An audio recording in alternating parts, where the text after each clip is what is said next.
rap, man, of course, is the biggest subject. It is right now on the charts. We got a battle. The battle's on the charts right now for the rap charts. We got Drake got a song. Kendrick got a song. Now it's Kendrick's got one song. Drake got the number 2 spot. Kendrick got number 3. Drake got number 4. Kendrick got number 5. So both artists got songs in the top 5 random songs. Baby girl, you know what I mean? There are people on. Yeah. I predicted this on the Kenyon Long Show. I said my advice to Drake was don't do a rap album. I said do an R&B album. I literally said this. And I said do an R&B album and you'll get because the girls love you. You'll get the girls. Right. And before, next thing you know, I saw the announcement come up. I said, oh, with Party. I'm like, okay. And then next thing you know, I seen girls on TikTok. Y'all don't be. I don't want y'all hear. Y'all keep saying wop wop wop wop wop. Keep saying that. Go ahead, keep saying because when this Drake drops, and even after the project has dropped, I just watched it even today on TikTok. These women are still promoting Drake and dudes too. I seen this one dude, the big buff dude. He's like, y'all, man, Kendrick, man, y'all don't nobody outside the West Coast be saying, hey, man, play Kendrick. He said, but on the North and the South. Which is probably not true, but in the North and the South, man, we be playing. We all love Drake, so Kendrick's only like on the West Coast. What do you think about that, KGood? I think they're full of SHI because when it comes to this music, Kendrick is universal across the states. Now, I will say Drake has a bigger platform because Drake is an artist that consistently put out music. He did styles of different music, and perfect example on the SSS for You, he actually did a Spanish song talking about I want to meet your madre and your padre. Like the thing about him is he tries to assimilate other cultures when he does the island stuff, when he tries to do the Afro beats, when he does reggaeton, whatever it is, he always tries to jump into these different lanes. And from there, I feel like that's where his other fan base continues to grow. One thing that Kendrick doesn't do compared to that is Kendrick doesn't say, oh, I'm going to go drop this Spanish track and I'm going to, do a little flip here. You might catch him do like one pop song every couple years or something like that. Or if he's on like a soundtrack or something like that, you'll catch him with more pop style records like Taylor Swift. Him and Taylor work very well together because she puts a record out and then he decides to go to, town from there. Yeah. And sometimes, it takes a different style. But the thing about Kendrick, he's very calculated. He's cool with being out of the limelight for a while. And I feel like it was because of the situation with TDE. Like, he enjoys being on TDE. Those are his brothers. They helped him build up his career, get better, do all of these things. But when he outgrew them, he was already kind of done with his contract. So why keep giving them free music when you have a time when your contract expires versus you have a set amount of albums you have to make to be able to get out your contract. So that I feel like is a reason why he stayed, inactive for a multiple year span versus how Drake consistently puts out album every year, every other year, things like that.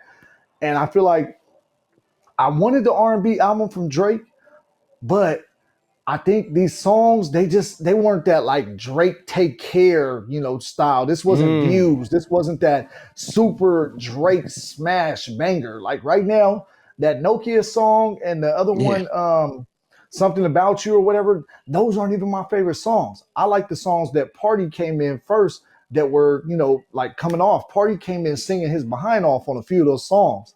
So that's why I was like, okay, Drake, you gave him something because you knew you had to give something. But I honestly feel like if he takes a year off, he actually allows himself to dig through some beats for a while, like let his brain relax, go hit Turks and Caicos or go to one of his favorite islands, go to Mykonos, do something. Yeah. Just get out the way for a half a minute. And I promise you that next album he delivers will be one of those classics versus like, all right, we're going to listen to this. But 10 years from now, I don't think anybody's going to play some sexy songs for you the way that it's in rotation now. Well, I broke this album down by, I don't know, just being an artist who wrote a lot of songs and, I don't want to always put this back on me, but I'm just saying, I don't know why. If you just anybody out there who's a rapper or who's a writer, it doesn't matter.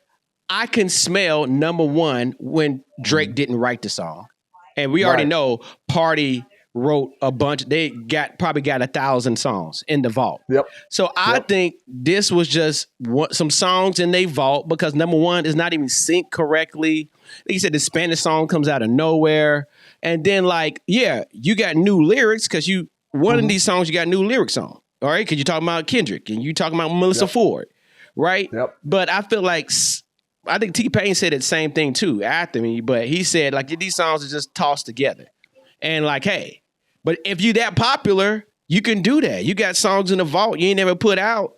And this is why Tory Lanez is like, I just read an article. He's like, or I saw on Twitter, like he want to drop now. He want to drop in a month, in the next 30 days, because he want to be with The Weeknd and Drake. I'm like, well, Tory, you should have 300 songs in the vault. This is why you a singer. You should have 300 songs in the vault.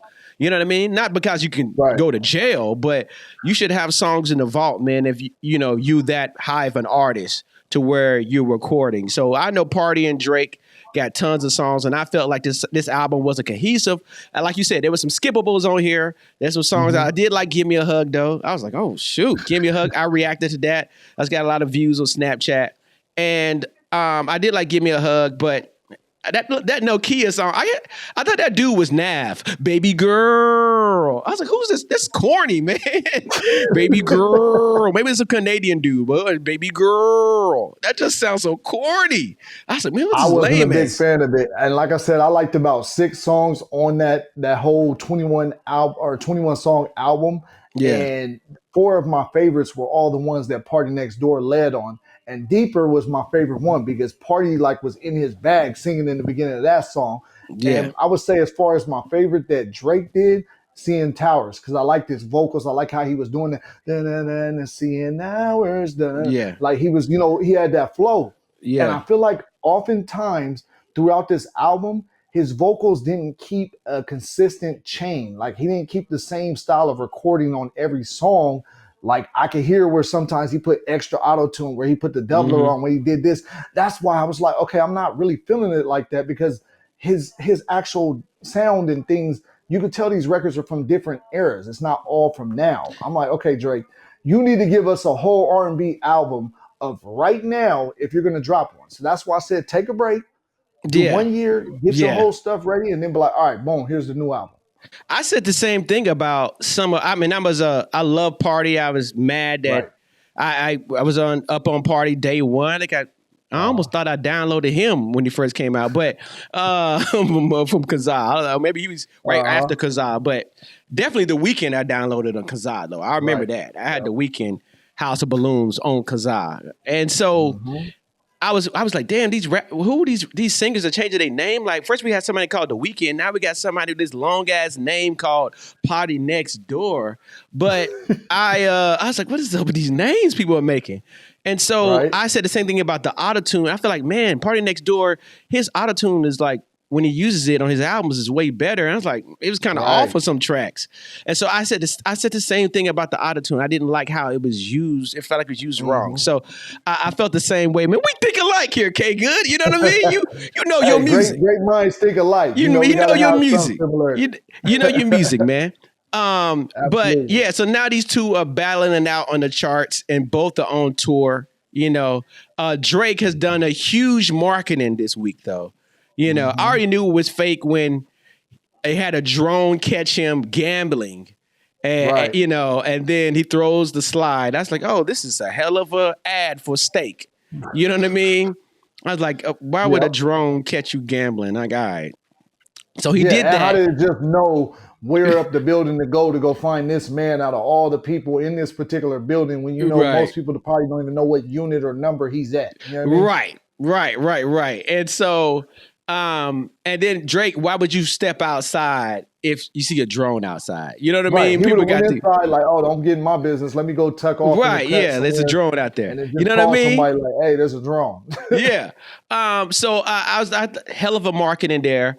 Then I just saw on TikTok that I don't know the reason why, but he wore Jason Tatum's dad's jersey in just out there in Australia And so, Right. so he was rocking that while he was walking around Australia. So I thought that was great marketing for him. And his dad said, well, Jason Tatum's dad said, yeah, he's known Drake for like 6-7 years because of Jason Tatum. You know, all right. And then allegedly, KGood, he sent the flowers. I don't know how he did it, but he sent the flowers to Melissa Ford while they in the middle of recording. Somebody snitching. Somebody snitching. Who snitched to know what time they recorded?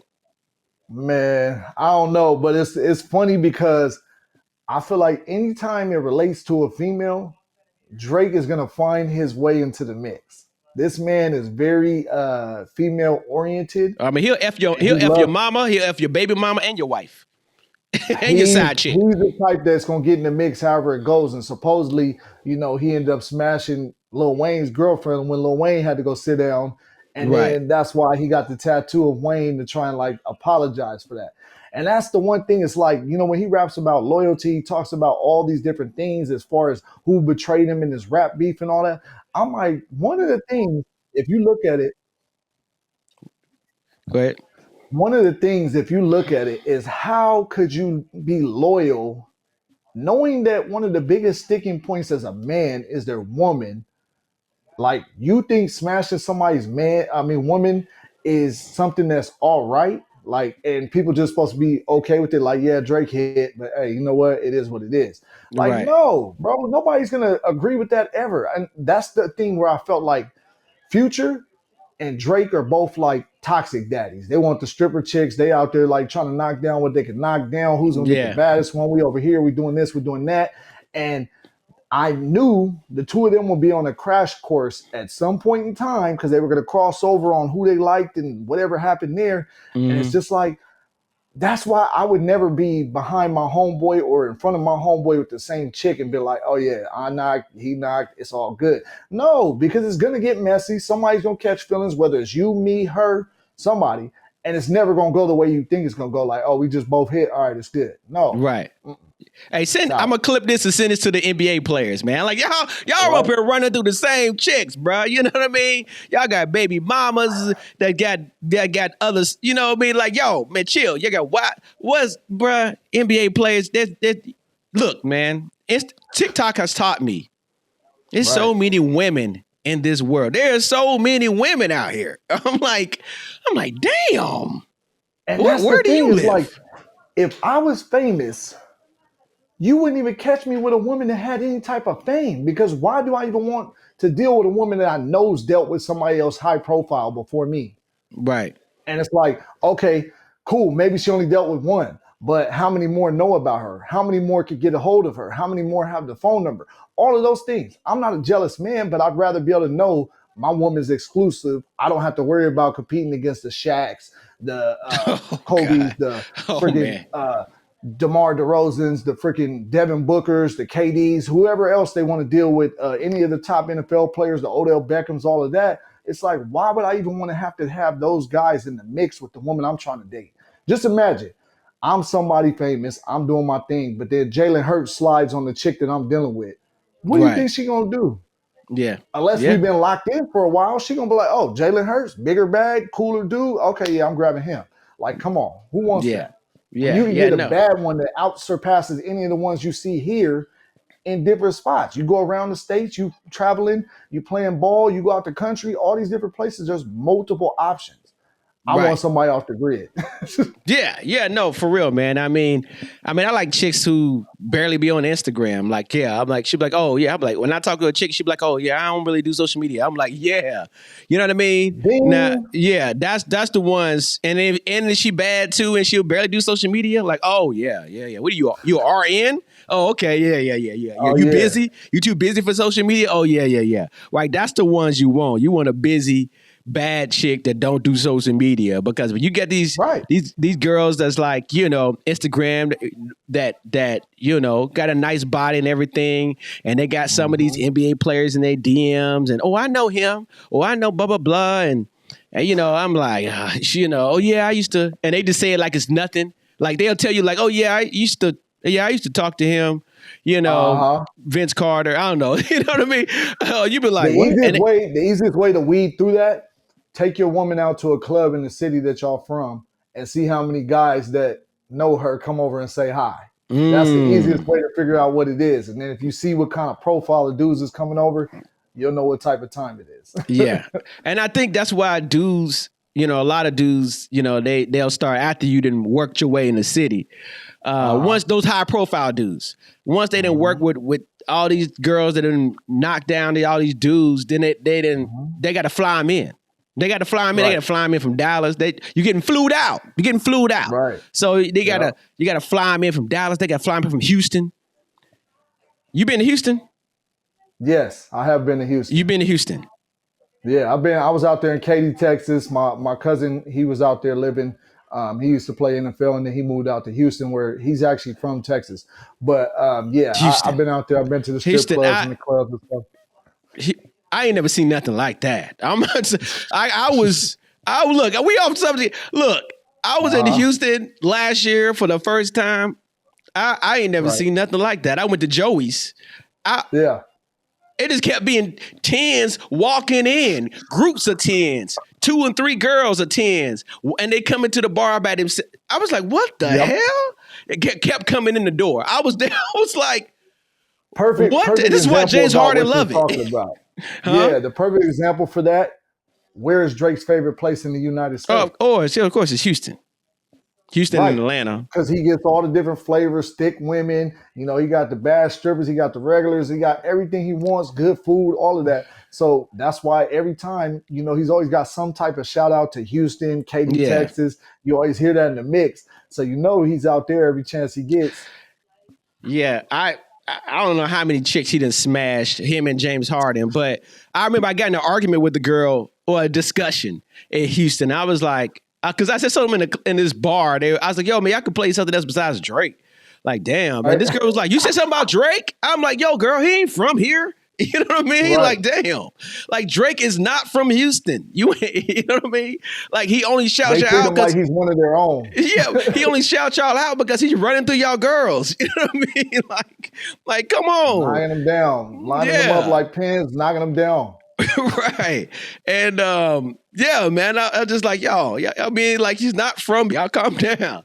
But look, man. The thing with that too, Jay Prince gave him that extra little stamp. So that's why they all want to act that way. Yeah, that's true. He had something on that contract. So when they first started. So so that's why he gives love to it. But we know the main reason why is the women he running through. All right. That's why James Harden couldn't. Hell, James Harden played better when he was down there. I will say that, But yeah, man. So I think to bring it back, Drake and Kendrick on the charts. I think they're gonna keep battling out on the charts, man. And Kendrick's tour is gonna start up. He's gonna be all over, and once it kicks off, but.